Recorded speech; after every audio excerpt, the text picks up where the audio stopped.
Bonjour à toutes et à tous, j'espère que vous allez bien, mais très bien car c'est Nasvap pour une nouvelle vidéo. Et là, nous allons tester le TF-V12 Baby Prince que voici, que voilà. Donc comme vous le savez bien, j'aime bien les TF-V8 en général, TF-V8, TF-V8 Baby. Le Prince qui entre nous fait partie des meilleurs atomiseurs résistance toutes prêtes. Pour moi en tout cas, le Cron 3 aussi, le Cron 3, je vais tester aussi le Cron 4 bientôt. Donc je m'attendais à quelque chose de formidable, un Baby Prince, ouais, j'allais faire des bonds de 3 mètres, chanter, danser, tout.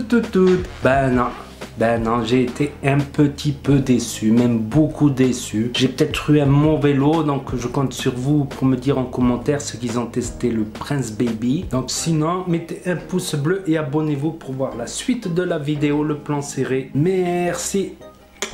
Donc voilà le TF-V12 Baby Prince de chez Smoke qui se présente dans une boîte comme ceci avec ici un scratch d'authentification, à l'arrière les spécificités et aussi ce que contient le packaging. Et depuis le TF-V4 que j'ai testé également, c'est toujours le même packaging, toujours la même boîte. À l'intérieur nous avons une carte attention, une notice d'utilisation uniquement en anglais avec des schémas et là ce joli atomiseur. Il y a une petite languette ici en tir et on arrive en dessous où nous avons un sachet de spare contenant des joints de rechange, un pyrex de rechange mais droit cette fois-ci et deux résistances de rechange dont une qui est en mèche, une classique, celle-là c'est pour faire énormément de vapeur et celle-là qui m'intéresse en résistance mèche, il y a un coil en mèche quoi, c'est une grille de mèche et là nous avons cet atomiseur, le Baby Prince qui ressemble comme deux gouttes d'eau à son grand frère le Prince TF-V12 Prince.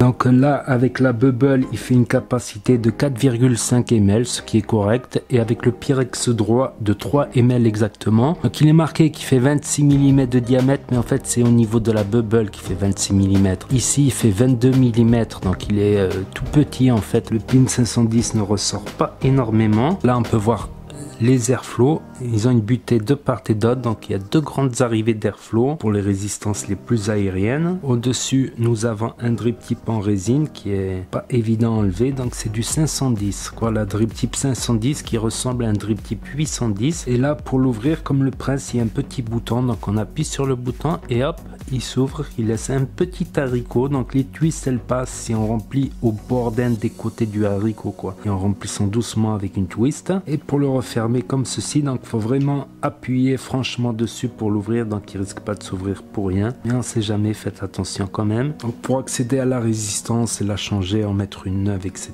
il suffit de dévisser comme ceci et là nous avons une résistance avec un double coil quoi, en style en parallèle ou je sais pas, donc c'est pas celle-là que je vais mettre.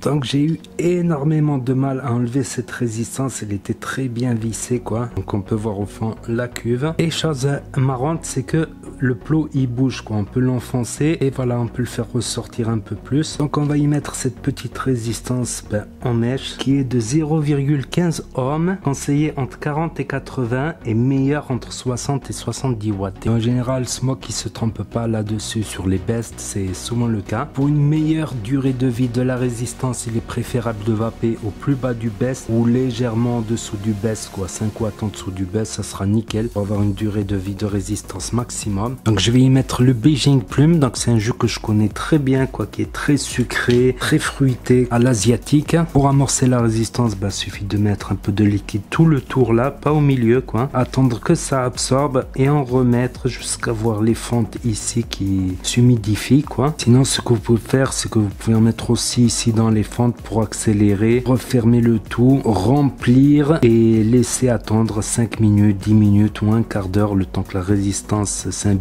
bien de liquide ici à l'intérieur. Pour le revisser on le revisse comme ceci. Donc il est complètement compatible avec le TF-V8 Baby, donc finalement maintenant on peut mettre des résistances mèches dans le TF-V8 Baby, tout à fait. Pour le remplir on met dans le haricot comme ceci et on appuie. Ouais, logique. Et ensuite on referme et on peut le laisser reposer là 5-10 minutes, un quart d'heure environ. Il y en a aussi ils ferment les airflows et ils aspirent fort quoi pour faire rentrer le jus de force dans la résistance. Donc franchement je le trouve très beau comme atomiseur, j'aime bien le look du Prince et du Prince Baby qui est un peu plus petit tout de même. Donc le voici, le voilà tout prêt, monté et grosse déception, grosse déception. Je ne vais pas vous faire un nuage pour vous montrer ce que ça envoie, je vais pas vous parler trop des saveurs, je vais pas faire des plus des moins comme d'habitude parce que j'ai eu une énorme déception là-dessus. Comme vous avez pu voir en plan serré, j'ai mis la résistance mais j'ai rempli tout ça, j'ai laissé un peu reposer. J'ai vapé dessus, franchement j'ai trouvé que ça commençait à dry-heater, arriver vers le best, ce qui n'est pas logique en général. En général c'est au best indiqué sur la résistance que c'est au best en ouvrant bien les airflows. Donc je me suis dit c'est bizarre, je l'ai reposé, je me suis dit peut-être il n'est pas bien imbibé, je vais le laisser reposer, boire. Et je reviens style un quart d'heure, une demi-heure après, vroom, du liquide plein la box qui dégouline. Il a fui grave quoi. Pourtant c'est du 80 VG. Je me suis dit c'est bizarre. J'ai pas assez amorcé ou j'ai trop amorcé. Peut-être j'ai mis trop de liquide. Il est descendu tout ça. Donc j'ai vidé un peu par les airflows. Hop là. J'ai vidé un peu par les airflows. Voilà, j'ai relaissé, j'ai vapé un peu dessus, je l'ai relaissé. Une demi-heure, une heure après, encore pareil.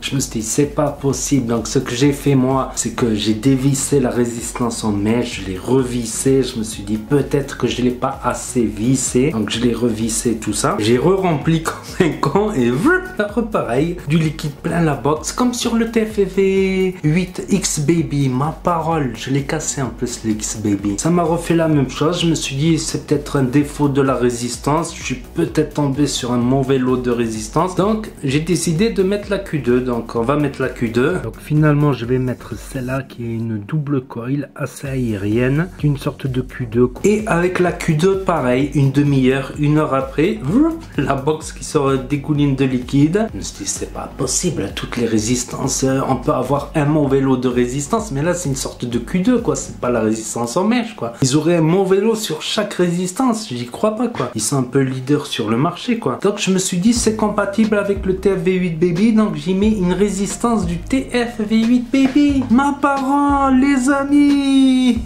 c'est l'inondation. Donc j'ai mis une résistance, enfin j'ai cru que c'était une résistance du TFV8 Baby, c'est une résistance qui ne fuyait pas quoi, c'est Desire Design, donc j'ai eu plusieurs résistances, elle ne fuyait pas sur les atos Desire Design. Et la rebelote, quand je le penche comme ça, là, il commence un peu moins quand même. Ah ouais, il y a du liquide qui ressort. Donc si je la laisse comme ça pendant une demi-heure, rebelote. Donc elle m'a fait une rebelote et la box remplie. C'est pour ça que j'ai mis l'Aegis, parce que l'Aegis elle est waterproof quoi.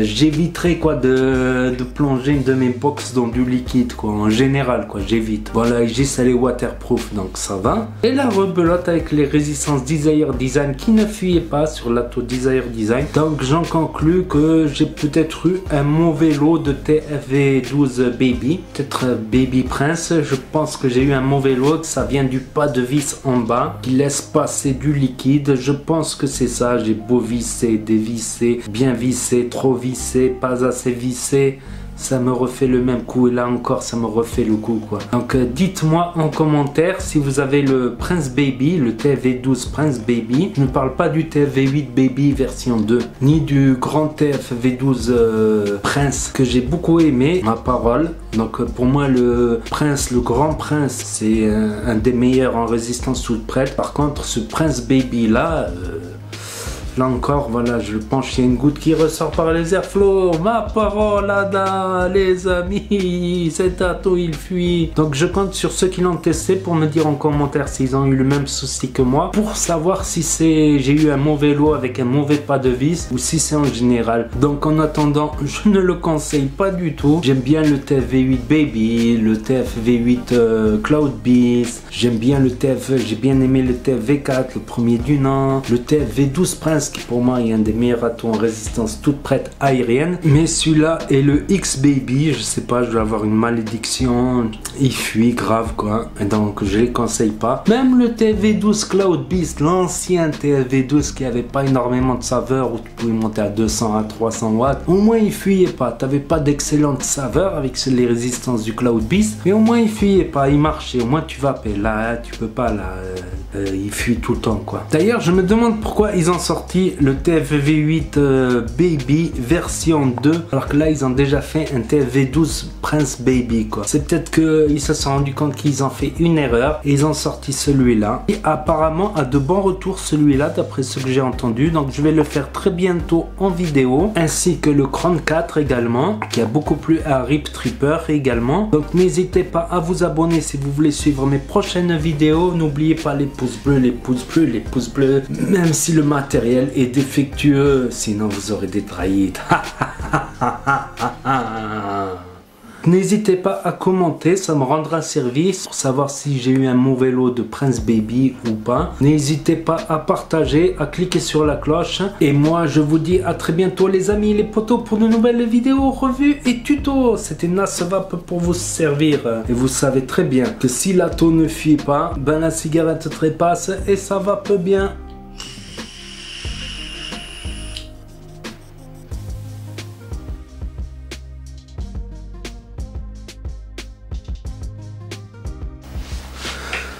Si je me trompe de cigarette électronique, on va pas y arriver.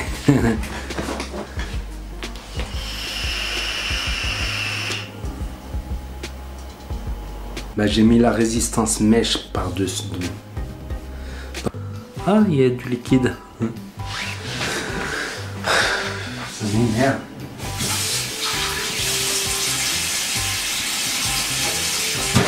Prochainement en vidéo, donc que si et vous savez très bien